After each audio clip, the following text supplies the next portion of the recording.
Lothian Road still has the building of the Cally Picture House. Its former owners were proud to be the first in Edinburgh to show films in widescreen.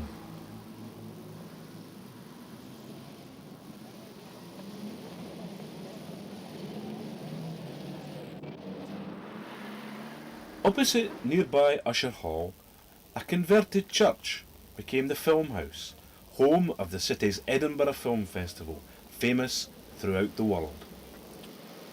At the top of Lothian Road, the ABC Cinema, formerly the Regal, was the first cinema in Europe to have 3 cinema screens, and it offered its patrons a monthly magazine at the modest price of 6pence. Nearby, at Lauriston, was a cinema called the Beverley, formerly the Blue Halls.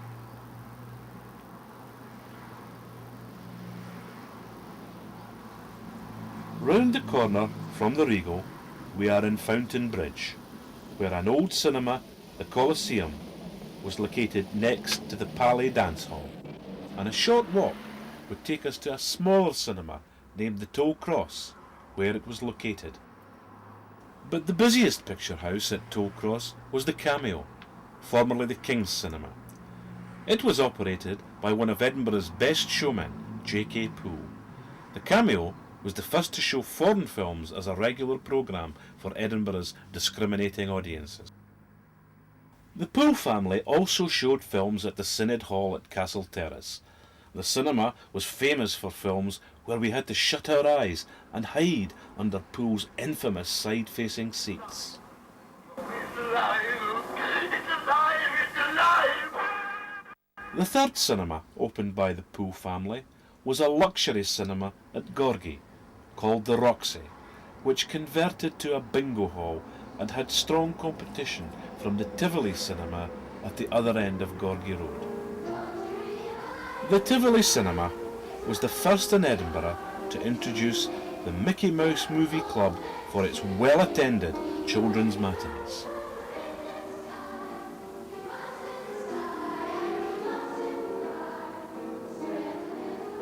On Sladeford Road, at the top of Robertson Avenue, was the site of the Lyceum Cinema, built by William Cameron of the Edinburgh Cinema Cameron family. The cinema is shown here in the early stage of construction. At nearby Dalry Road, a smaller cinema, the Scotia, formerly the Haymarket Picture House, was popular with local patrons fond of double features. At Morningside, patrons could always be sure of good entertainment at the best of the suburban cinemas. The Dominion, built and operated to this day by the Cameron family, who opened the cinema in 1938 with a popular child star of the time.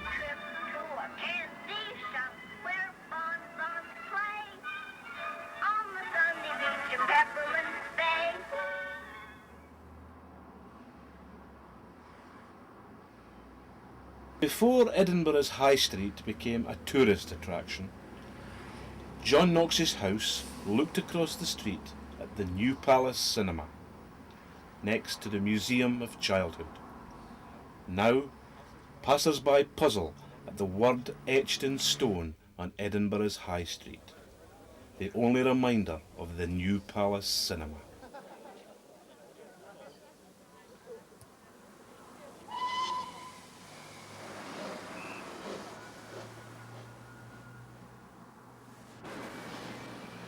At the east end of the city, Walt Disney would approve of the store which now occupies the space left by the Palace Princess Street, where his films were regular Christmas attractions.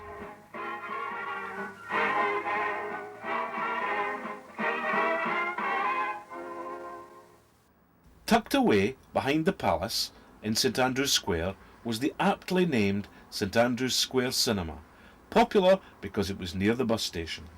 Along Princess Street, another store occupies the space left by the New Picture House, the first cinema in Edinburgh to show films with sound in the year 1928, and the crackly voice of Al Jolson would spell the end of silent pictures in Edinburgh and round the world. And the sky are blue above, and I'm shouting, "Go!" The world will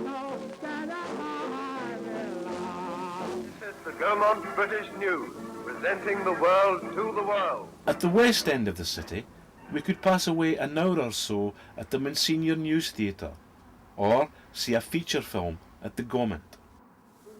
News from the universe.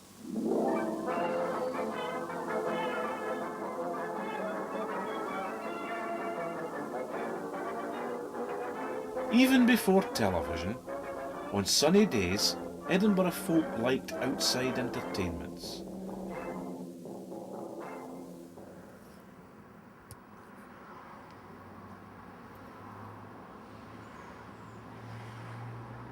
But after an exciting day at the zoo, the weary visitor might want to relax at Corstorphin's local cinema, the Astoria, at Mance Road, converted to a supermarket.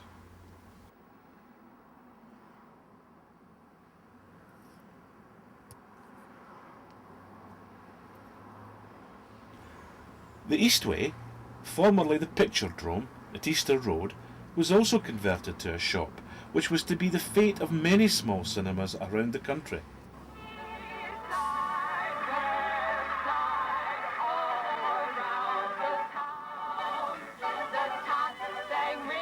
In Leith Street, the Playhouse, with nearly 3,000 seats, used to be Edinburgh's largest cinema.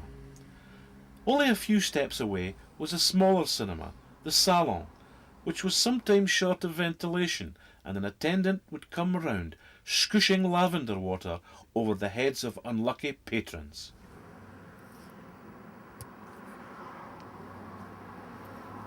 At Abbey-Mount, we can follow this tour bus to where the old Regent Cinema was located.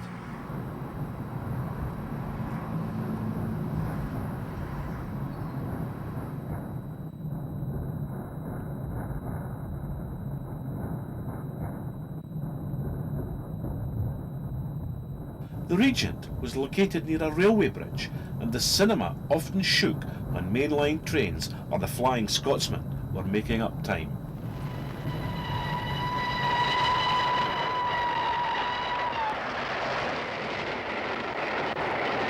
At nearby Pearse Hill, no trace is left of the Carlton Cinema, where local patrons could see films if you missed them first time round in the city.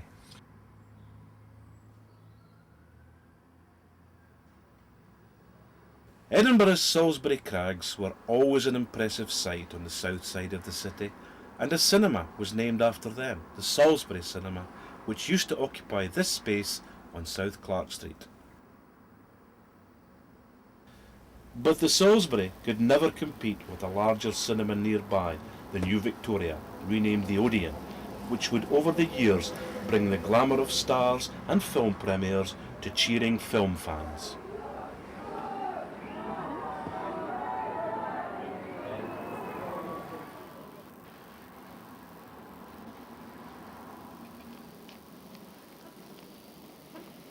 Along the road on Nicholson Street, catering for a smaller audience, was the La Scala Cinema, now providing entertainment for its bingo customers. There were few areas in Edinburgh where you couldn't get a seat at the pictures. In Stockbridge, there was a cinema called the Grand in St Stephen's Street.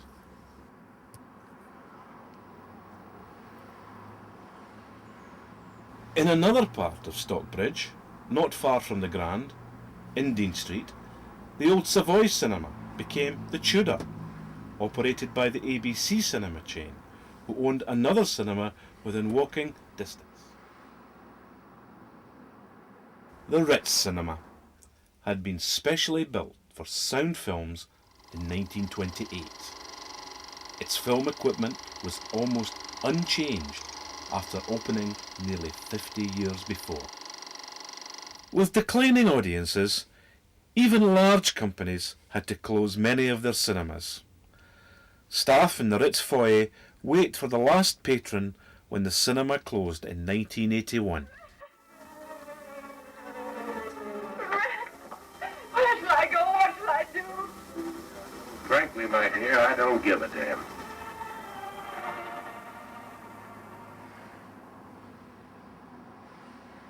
Now, A block of flats stand where people queued on Saturday nights.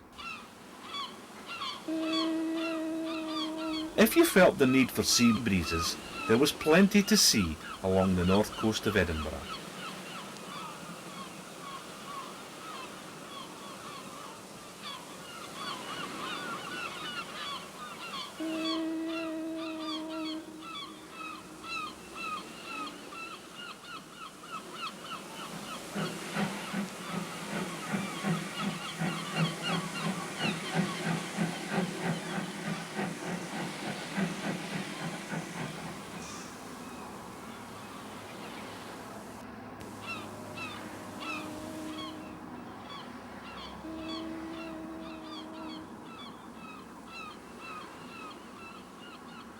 And if you wanted a visit to the cinema, it would not be far away.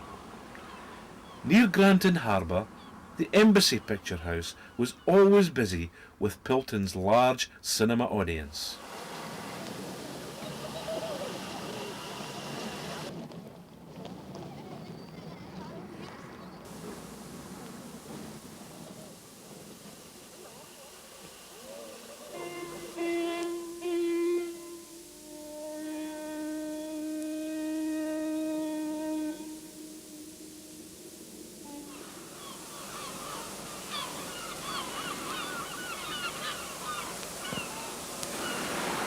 A short distance away, at Leith's Ocean Terminal, a multiplex cinema now provides film entertainment, but years ago, citizens of Leith had several cinemas to choose from.